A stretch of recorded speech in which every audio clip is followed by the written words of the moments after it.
નમસ્કાર વિદ્યાર્થી મિત્રો, હું શનિભાઈ આરસા શ્રી એસએન વિદ્યાલય પરિવાર વતી આ ઈ-લર્નિંગ પ્રોગ્રામના ભાગ 13ની અંદર આપનું હાર્દિક સ્વાગત કરું છું. વિદ્યાર્થી મિત્રો, આના પહેલાંના ભાગમાં આપણે જોઈ ચૂક્યા છીએ કે પીએચ માપક્રમ અને રોજિંદા જીવનમાં પીએચ માપક્રમના ઉપયોગો. તો ચાલો હવે અહીં એસિડ અને બેઝનો તબક્કો પૂરો થયો, વિભાગ પૂરો થયો. હવે આવે છે નવો ટોપિક, છેલ્લો ટોપિક આ પ્રકરણનો, જે અનુસંધાને આપણે શીખવાના છીએ ક્ષાર. તો ક્ષાર આધારિત આપણે પ્રશ્નો વિશે હવે માહિતી મેળવવાના છીએ. તો વિદ્યાર્થી મિત્રો, હવેના પ્રકરણની અંદર આર્યાઈ પ્રકરણમાં આપણે ક્ષાર ટોપિક વિશેની સમજૂતી મેળવવાના છીએ. તો ક્ષાર એટલે શું, ઉદાહરણ સાથે સમજાવો. નવો પ્રશ્ન 24મો પ્રશ્ન છે, જે 2 માર્કમાં પૂછાય છે. તો હવેના ભાગની અંદર આપણે ક્ષાર વિશે વધુ માહિતી મેળવવાના છીએ. તો ચાલો આ ભાગ 13ની અંદર આપણે ક્ષારની થોડીક વિગતવાર માહિતી મેળવી લઈએ.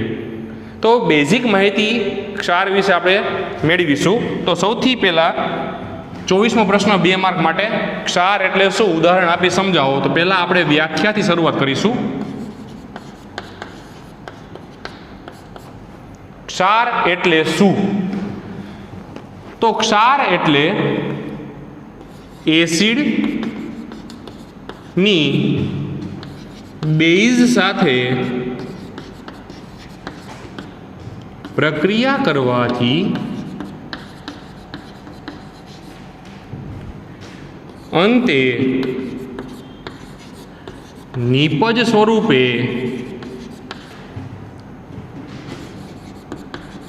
આપણને દ્રાવ્ય પદાર્થ મળી આવે છે.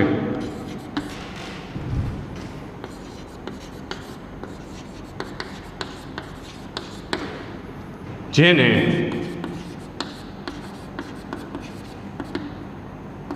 ક્ષાર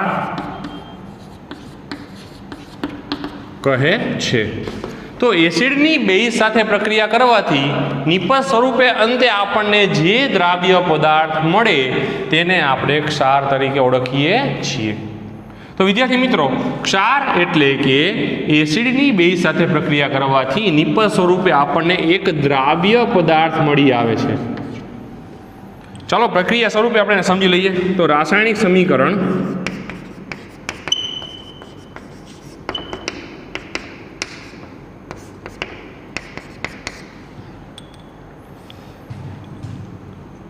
એસિડની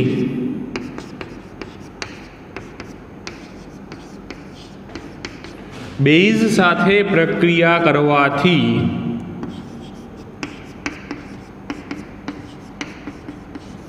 ક્ષાર અને પાણી મળી આવે છે. હવે આપણે અહીંયા પ્રક્રિયા લખીશું. એસિડ સ્વરૂપે અહીંયા પહેલી પ્રક્રિયામાં આપણે લેશું HCl, બેઝ તરીકે લેશું NaOH. તો અહીંયા NaCl જોડાઈ જશે, Na પ્લસ Cl માઇનસ.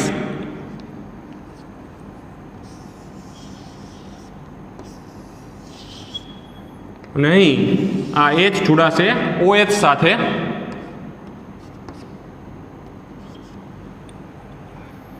તો આપણને અંતે નિપજમાં મળશે Na પ્લસ અને Cl માઇનસ દ્વારા NaCl અને H2O પાણી મળી આવશે. તો આ રીતે આપણે અહીંયા તેની અવસ્થા દર્શાવીએ તો એકવીયસ કારણ કે જલીય છે, અને લિક્વિડ એટલે કે પાણી પ્રવાહી સ્વરૂપે મળી આવે છે. બીજી પ્રક્રિયા લખીએ. તો જેમ આપણે હાઇડ્રોક્લોરિક એસિડની સોડિયમ હાઇડ્રોક્સાઇડ સાથે પ્રક્રિયા કરવાથી આપણને સોડિયમ ક્લોરાઇડ નામનો ક્ષાર NaCl એટલે કે મીઠું મળી આવે છે, અને પાણી અહીંયા છૂટું પડે છે. હવે આ જ રીતે આપણે બીજું એસિડ લેશું, H2SO4 સલ્ફ્યુરિક એસિડની પ્રક્રિયા પોટેશિયમ ક્લોરાઇડ સાથે કરવાની છે. તો અહીં આપણે જોઈશું કે H2SO4ની પ્રક્રિયા જે આપણે કરીએ છીએ તેમ આપણે પોટેશિયમ હાઇડ્રોક્સાઇડ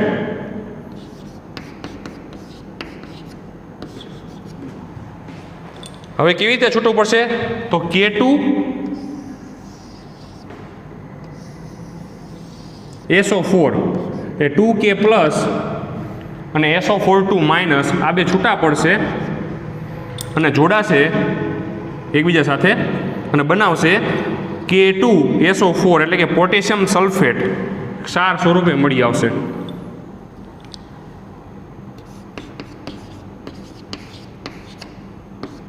અને અંતે અહીં પાણીના બે અણુઓ મળશે.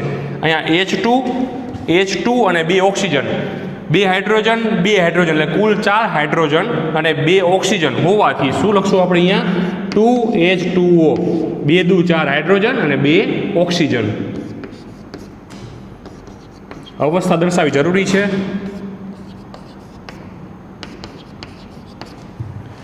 તો સલ્ફ્યુરિક એસિડની પોટેશિયમ હાઇડ્રોક્સાઇડ બેઝ છે, સલ્ફ્યુરિક એસિડ એસિડ છે, ક્ષાર પોટેશિયમ સલ્ફેટ અને પાણી આપણને મળી આવે છે. નામ રાસાયણિક ફરીથી બોલી જઉં છું. હાઇડ્રોક્લોરિક એસિડ પોતે એસિડ છે, સોડિયમ હાઇડ્રોક્સાઇડ પોતે બેઝ છે. સોડિયમ ક્લોરાઇડ એટલે કે મીઠું ક્ષાર સ્વરૂપે મળી આવશે અને પાણી નિપજ સ્વરૂપે મળી આવશે. સલ્ફ્યુરિક એસિડ, આ સલ્ફ્યુરિક એસિડ પોતે એસિડ છે H2SO4, ત્યારબાદ પોટેશિયમ હાઇડ્રોક્સાઇડ પોતે બેઝ છે, પોટેશિયમ સલ્ફેટ ક્ષાર સ્વરૂપે અને પાણી આપણને નિપજ સ્વરૂપે મળી આવે છે. તો વિદ્યાર્થી મિત્રો, આ હતી વાત ક્ષાર એટલે શું ઉદાહરણ સાથે સમજાવો. આ પ્રકરણનો ત્રીજો તબક્કો, જેની વિગતવાર માહિતી આના પછીના ભાગોમાં આપણે જોવાના જ છીએ, પણ આજે આ ભાગ 13ની અંદર બેઝિક માહિતી આપણે જોવાની છે. તો તમને આ ખ્યાલ આવી ગયો છે ક્ષાર એટલે શું? તો તમારી નોટબુકમાં બધા પ્રશ્ન 2-2 માર્કના જે છે હવે આવશે, તે તમામ પ્રશ્ન 2-2 ગુણના છે. આ દરેક પ્રશ્ન 2 ગુણના હોવાથી સાથે ને સાથે મોસ્ટ આઈએમપી પણ છે. આ ખૂબ જ અગત્યના પ્રશ્નો હોવાથી તમે સતત આનું રિવિઝન એટલે કે પુનરાવર્તન કરતા રહેશો અને તમારી નોટબુકમાં આ પ્રશ્ન બધા લખતા પણ જશો. તો ફેરબુકમાં પ્રશ્ન નોંધી લીધો હશે. તો અહીં આ પ્રશ્ન પૂરો થાય છે. 24મો પ્રશ્ન 2 માર્ક માટે પૂછાય છે. ક્ષાર એટલે શું ઉદાહરણ સાથે સમજાવો.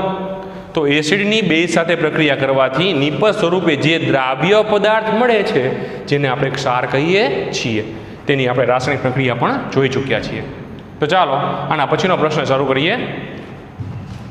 25મો પ્રશ્ન.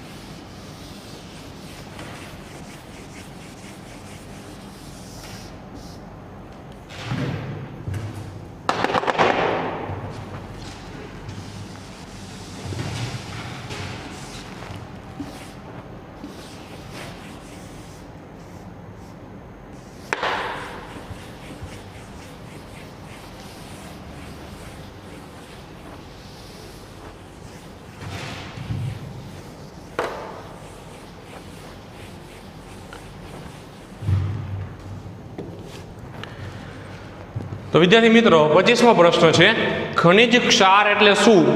દરિયામાંથી મળી આવતા ક્ષારની યાદી જણાવો. તો ખનિજ ક્ષાર જેને આપણે રોક સોલ્ટ કહીએ છીએ. પ્રશ્ન છે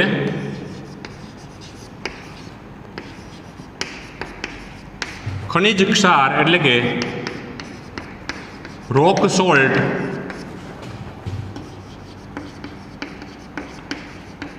એટલે શું? તેમજ બીજો પ્રશ્ન છે એમાં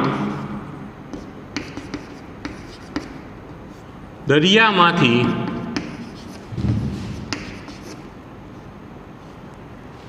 મળી આવતા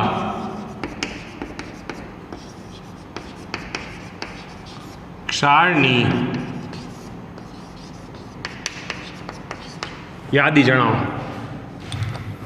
તો સૌથી પહેલા આપણે વ્યાખ્યા લખીશું.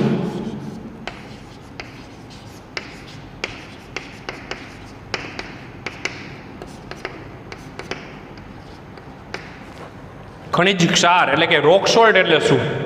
તો વિદ્યાર્થી મિત્રો, દરિયામાં રહેલી પ્રવાહી સ્વરૂપે અશુદ્ધિઓ કે જે ખનિજ સ્વરૂપે ક્ષાર સાથે ભળીને જે કાંઈ ઘન પદાર્થ મળે છે, તો તેને આપણે રોક સોલ્ટ કહીએ છીએ. વ્યાખ્યા લખીશું આપણે અહીંયા. ખનિજ ક્ષાર એટલે કે દરિયામાં રહેલી પ્રવાહી સ્વરૂપે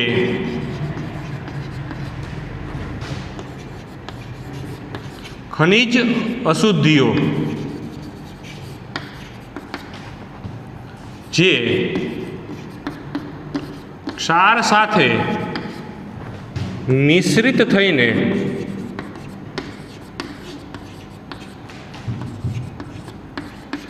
ઘન સ્વરૂપે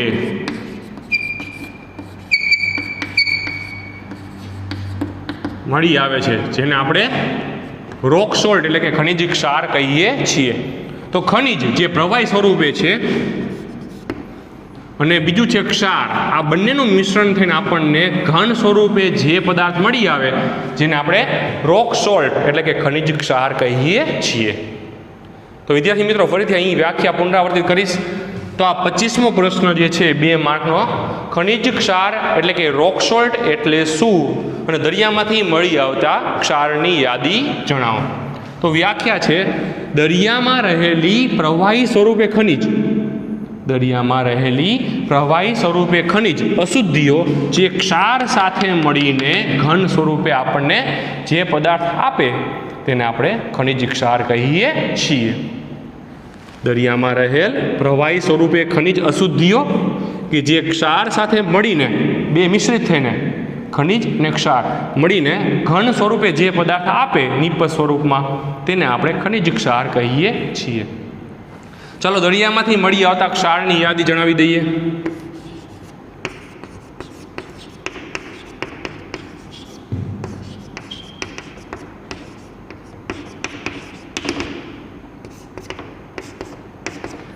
તો દરિયામાંથી મળતા ક્ષારમાં NaCl, KCl, NaBr, KBr,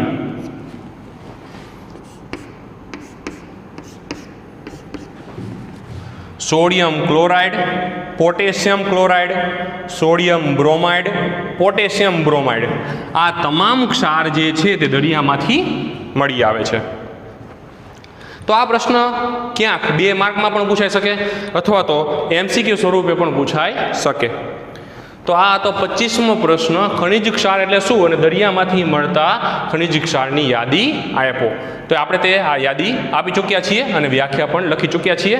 તો ચાલો આના પછીનો ખૂબ જ અગત્યનો પ્રશ્ન છે, IMP પ્રશ્ન છે, જે આપણે જોવા જઈ રહ્યા છીએ, જેમાં આકૃતિ પણ આવશે. તો તમે આ પ્રશ્ન તમારી ફેરબુકમાં નોંધી લીધો હશે અને હવેનો પ્રશ્ન ખૂબ જ અગત્યનો હોવાથી તે પણ આકૃતિ સાથે તમારી નોટબુકની અંદર તમે નોંધી લેશો અને તેનું પુનરાવર્તન પણ કરી લેશો. તો ચાલો શરૂ કરીએ. આના પછીનો પ્રશ્ન એટલે કે 26મો પ્રશ્ન ખૂબ જ અગત્યનો છે.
તો વિદ્યાર્થી મિત્રો 26મો પ્રશ્ન 2 માર્ક માટેનો છે.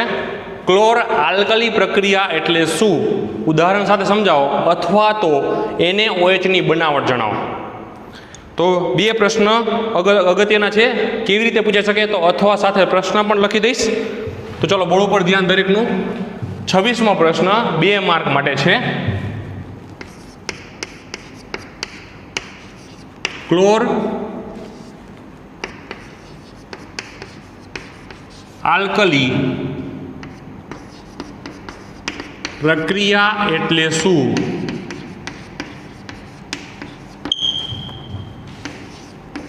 ઉદાહરણ સાથે સમજાવો. અથવા પ્રશ્ન આવો પણ પૂછાય,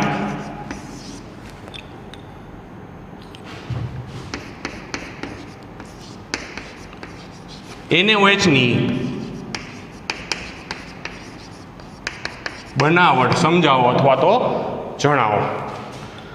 તો બે પ્રશ્ન છે જે એકબીજાના અથવામાં છે. ક્લોર આલ્કલી એક પ્રક્રિયા છે અને બીજો પ્રશ્ન છે NaOH ની બનાવટ. તો ચાલો સૌથી પહેલા આપણે વ્યાખ્યા લખીશું કે ક્લોર આલ્કલી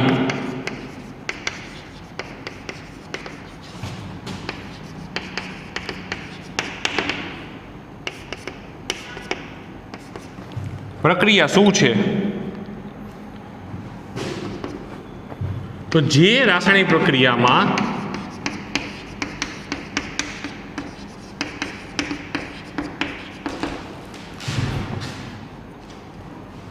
પ્રક્રિયાના અંતે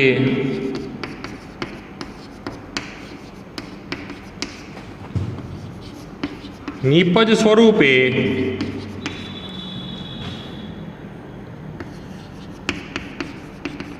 આલ્કલી બેઝ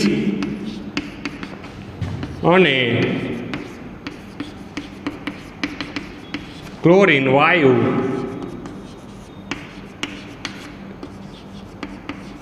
મળી આવે છે તેને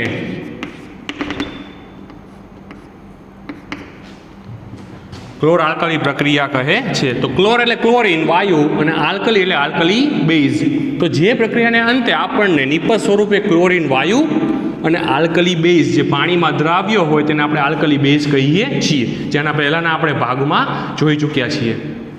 તો ક્લોર આલ્કલી પ્રક્રિયામાં વ્યાખ્યા સ્વરૂપે આપણે જો સમજાવવું હોય તો કઈ રીતે સમજાવાય? તો ક્લોર આલ્કલી પ્રક્રિયા એટલે કે જે પ્રક્રિયાને અંતે આપણને ક્લોરીન વાયુ અને આલ્કલી બેઝ મળે તેવી પ્રક્રિયાને આપણે ક્લોર આલ્કલી પ્રક્રિયા કહીએ છીએ. તો પ્રક્રિયાને અંતે નિપજ સ્વરૂપે શું મળશે? ક્લોરીન વાયુ અથવા આલ્કલી બેઝ આ બંને મળી આવશે નિપજ સ્વરૂપે, જે પ્રક્રિયાને આપણે ક્લોર આલ્કલી પ્રક્રિયા કહીએ છીએ. ચલો, તો આમાં વ્યાખ્યામાં બીજી એક આપણે પ્રશ્ન એવો પણ ઉમેરી શકીએ છીએ અથવા કરીને કે NaOH ની બનાવટ. તો પ્રક્રિયાને અંતે આપણને સોડિયમ હાઇડ્રોક્સાઇડ નિપજ સ્વરૂપે મળશે. તો આ પ્રક્રિયાને આપણે NaOH ની બનાવટ પણ કહી શકાય. એક સાથે બે પ્રશ્ન સમજવાના છે. તો આ કેવી રીતે પૂછાઈ શકે પ્રશ્ન? ક્લોર આલ્કલી પ્રક્રિયા એટલે શું? ઉદાહરણ સાથે સમજાવો અથવા તો NaOH ની બનાવટ જણાવો. ચલો વિદ્યાર્થી મિત્રો, પહેલાં રાસાયણિક પ્રક્રિયા સમજી લઈએ અને સાથે સાથે આપણે આકૃતિ પણ સમજી લઈએ. તો સૌથી પહેલાં પ્રક્રિયા સમજતી વખતે અહીં સોડિયમ ક્લોરાઇડ અને પાણીનું મિશ્રણ લેવાનું છે, એટલે કે ક્ષાર અને પાણી મળે તો આપણને ફરીથી એસિડ અને બેઝ મળી આવે છે. તો એસિડ અને બેઝની પ્રક્રિયા જે છે તે ઉલટી પ્રક્રિયા. અહીં આપણે ક્ષાર અને પાણી લેશું તો પ્રક્રિયા લખીશું આપણે અહીંયા.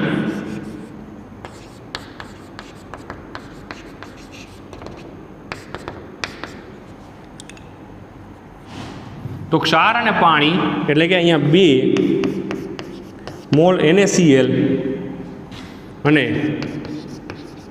2 અણુ H2O ના લેવાના છે. સાથે સાથે પ્રક્રિયા કરીએ ત્યારે આપણને આમાંથી 2 NaOH 2 સોડિયમ અને આમાંથી 1 OH આપણને મળી આવશે, એટલે કે અહીંયા 2 NaOH. હવે વિદ્યાર્થી મિત્રો,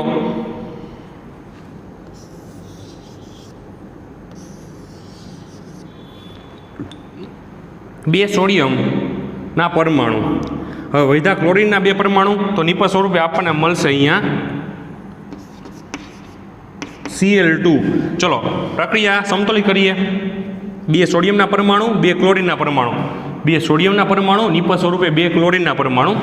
હવે અહીંયા હાઇડ્રોજનના 2 દુ 4 પરમાણુ છે અને ઓક્સિજનના પાછા 2 પરમાણુ છે, જેમાંથી 2 ઓક્સિજન અને 2 હાઇડ્રોજન અહીંયા વપરાઈ ગયા 2 NaOHમાં. તો 2 ઓક્સિજન અને હાઇડ્રોજન અહીંયા વપરાઈ ગયા છે, તો વધે છે શું? તો વધે છે અહીંયા 2 હાઇડ્રોજન અને ઓક્સિજનના પણ 2 પરમાણુઓ વધે છે. તો અહીંયા પ્રક્રિયાને અંતે આપણે જોઈએ 2 ઓક્સિજન અહીંયા વપરાઈ ગયા છે, તો હાઇડ્રોજન 2 દુ 4 હોવાથી 2 હાઇડ્રોજન તો વપરાઈ ગયા, અહીંયા માત્ર 2 હાઇડ્રોજન વધે છે જે આપણને વાયુ સ્વરૂપે મળી આવશે H2. તો પ્રક્રિયાને અંતે 2 NaOH Cl2 અને H2 આપણને મળી આવે છે. આ જલીય સ્વરૂપે છે, એક્વિયસ પાણી એટલે કે પ્રવાહી લિક્વિડ સ્વરૂપે, એક્વિયસ ગેસ સ્વરૂપે અને ગેસ સ્વરૂપે એટલે કે વાયુ સ્વરૂપે. લખી લઈએ નીચે. સોડિયમ ક્લોરાઇડ, પાણી,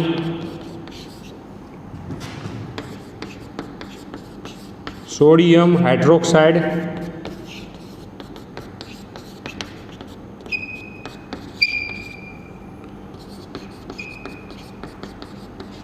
ક્લોરીન વાયુ અને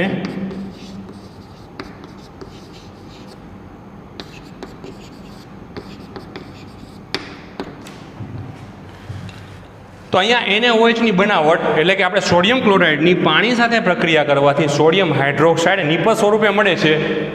આ હતી બીજી તબક્કાની વાત. બીજો પ્રશ્ન NaOH ની બનાવટ પણ કહી શકાય. અને સાથે સાથે આપણે અહીંયા આલ્કલી બેઝ તરીકે શું લીધું છે? સોડિયમ હાઇડ્રોક્સાઇડ અને ક્લોરીન વાયુ. તેને આપણે કહેશું ક્લોર આલ્કલી. ક્લોર એટલે ક્લોરીન વાયુ, આલ્કલી બેઝ એટલે કે અહીંયા આપણે NaOH. તો ક્લોર અને આલ્કલી બેઝ હોવાથી આલ્કલી.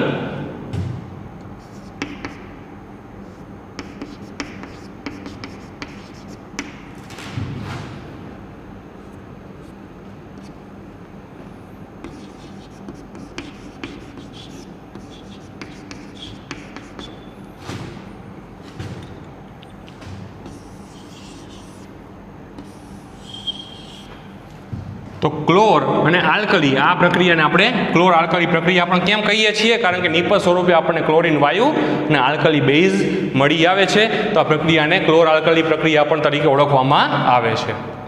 તો વિદ્યાર્થી મિત્રો, આ જ પ્રવૃત્તિને આપણે જો પ્રયોગ દ્વારા સમજવી હોય તો તેની આકૃતિ દ્વારા આપણે તેની સમજૂતી મેળવી શકાય. તો હું અહીંયા તમને આકૃતિ દ્વારા પણ આ થિયરી સમજાવીશ. તો સૌથી પહેલાં આપણે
સૌથી પહેલાં અહીંયા આપણે દર્શાવ્યું છે ડેશથી, જે છે છિદ્રાળુ પડદો.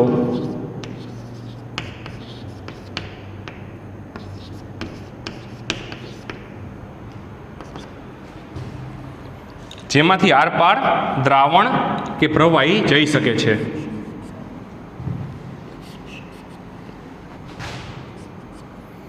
અંદર દરિયાનું પાણી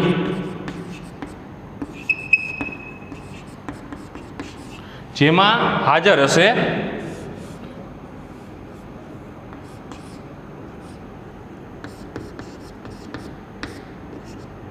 HCl, અહીં પણ દરિયાનું પાણી,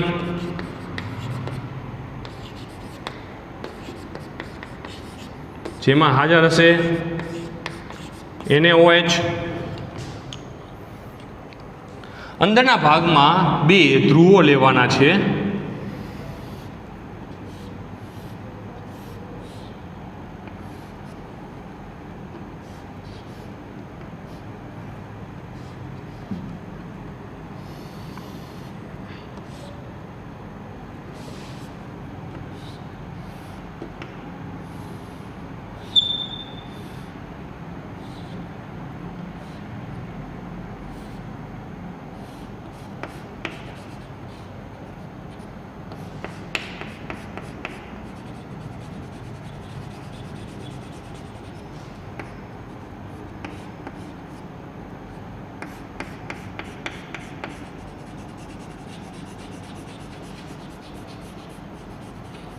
એક પ્લેટ ધન ધ્રુવ તરીકે, બીજી પ્લેટ ઋણ ધ્રુવ તરીકે વધશે. હવે અંદરના ભાગમાં સ્વાભાવિક વાત છે,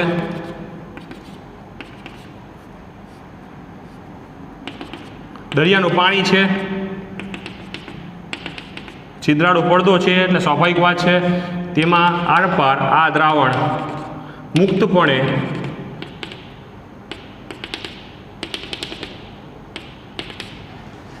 જઈ શકશે. આમાંથી બે વસ્તુ છૂટી પડે છે, બે આયન H+ અને Cl-. તેવી જ રીતે આમાંથી પણ Na+OH-. વિદ્યાર્થી મિત્રો, અહીં H+ ધન આયન એ ઋણ ધ્રુવ તરફ જશે અને ત્યાં જમા થશે, એટલે કે ધન આયન તરીકે H+ જમણી બાજુએ જમા થશે અને Cl- ધન પ્લેટ ઉપર એટલે કે ધન ધ્રુવ તરફ જમા થશે. આ જ રીતે અહીંયા જેમ Cl જમા થાય ડાબી બાજુએ, તો આમાંથી આપણને મુક્તપણે બહાર કયો વાયુ જોવો છે? તો જે મુક્તપણે વાયુ મળી આવશે તે છે ક્લોરીન વાયુ. અને તેવી જ રીતે જમણી બાજુએ શું જમા થાય છે? હાઇડ્રોજન એટલે કે ધન આયન. આથી ત્યાં H2 વાયુ મુક્ત થતો જોવા મળશે. તો આ રીતે પ્રક્રિયા દ્વારા આપણે પ્રવૃત્તિ દ્વારા અથવા પ્રયોગ દ્વારા પણ જાણી શકીએ છીએ કે અહીં ધન ધ્રુવ અને ઋણ ધ્રુવ દ્વારા બે આયનો છૂટા પડશે દ્રાવણમાંથી, એટલે કે દરિયાના પાણીમાંથી. H+ અને Cl-. H+ જમા થાય છે ઋણ ધ્રુવ તરફ અને Cl- જમા થાય છે બેટરીના ધન ધ્રુવ તરફ. આથી ડાબી બાજુએ ક્લોરીન વાયુ અને જમણી બાજુએ હાઇડ્રોજન વાયુ મુક્ત થતો જોવા મળશે. તો વિદ્યાર્થી મિત્રો, આથી પ્રવૃત્તિની વાત. તો ફરીથી આ પ્રશ્ન એટલે કે 26મો પ્રશ્ન જે 2 માર્ક માટે અગત્યનો છે, ક્લોર આલ્કલી પ્રક્રિયા એટલે શું? ઉદાહરણ સાથે સમજાવો, અથવા એવો પ્રશ્ન પૂછાય NaOH ની બનાવટ સમજાવો.